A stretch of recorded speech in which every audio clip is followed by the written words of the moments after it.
ارے بھائی، آپ کس مسلک کی مسجد میں نماز پڑھتے ہیں یا آپ کس کو ترجیح دیتے ہیں؟ ان باتوں کے جواب میں نے کئی دفعہ دیے ہیں کہ چونکہ میں تمام مکاتب فکر کو مسلمان سمجھتا ہوں، بریلوی، دیوبندی، اہل حدیث، اہل تشیع، سوائے دو فرقوں کے، ایک اہل سنت کا ٹوٹا ہوا فرقہ جس کی تکفیر کی گئی، قادیانی۔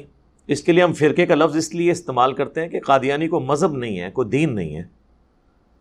مذہب جو ہے آپ جا کے اپنے علماء سے پوچھیں تو وہ کہتے ہیں کہ اہل سنت میں 4 مذاہب ہیں: حنفی، شافعی، مالکی اور حنبلی۔ تو اب اس کے ساتھ انہوں نے 5ویں کو بھی ذکر کرنا ہے تو پھر کرتے ہیں۔ اب چونکہ ان کو ٹیکنیکلی نہ تو ٹرمنالوجیز کا پتہ ہے قرآن و سنت کی کہ کون سا اپروپریٹ ورڈ کس فرقے کے لیے یوز کرنا ہے، تو مذہب کا لفظ قادیانیوں کے لیے ہم یوز نہیں کر سکتے۔ وہ کوئی اسکول آف تھاٹ ہمارا نہیں ہے، وہ ایک فرقہ ہے جو اسلام سے ٹوٹ کے الگ ہو گیا۔ فرق کہتے ہیں مین جڑ سے ٹوٹ کر الگ ہونے والے کو، مذہب نہیں ہے۔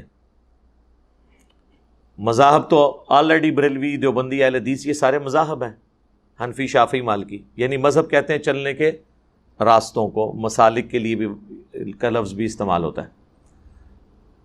تو چونکہ انہوں نے ایک ختم نبوت کے مسئلے میں بہت بڑا اختلاف کیا، اس وجہ سے ان کی تکفیر کی گئی، ہم انہیں کافر سمجھتے ہیں۔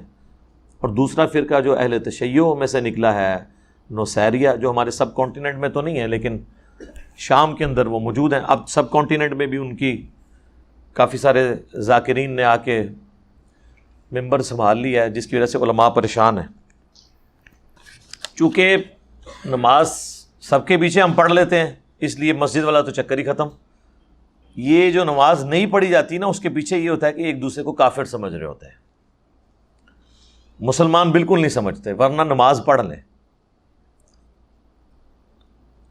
ہاں ظاہر ہے پبلکلی یہ تو نہیں بولیں گے کہ ہم کافر سمجھتے ہیں۔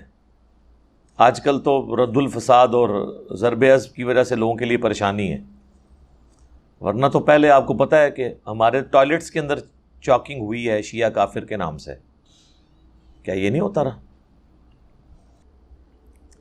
تو میں ہر جگہ نماز پڑھ لیتا ہوں، اس چیز کو نہیں دیکھتا کہ یہ بریلویوں کی مسجد ہے، دیوبند کی، اہل حدیث کی، یا ایون شیعہ کی۔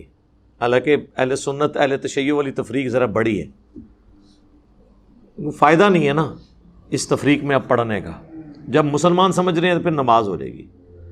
بیسیکلی یہ کفر اسلام کے فتوے اور کسی کے پیچھے نماز ہوتی ہے نہیں ہوتی، اس حوالے سے آپ کو قرآن و سنت میں کوئی بات نہیں ملے گی۔ یہ سارے علماء کے فتوے ہیں، چاہے پرانے علماء ہیں چاہے جدید دور کے علماء ہیں۔ فتویٰ آتے ہی اس وقت ہے جب قرآن و سنت میں کوئی بات موجود نہ ہو۔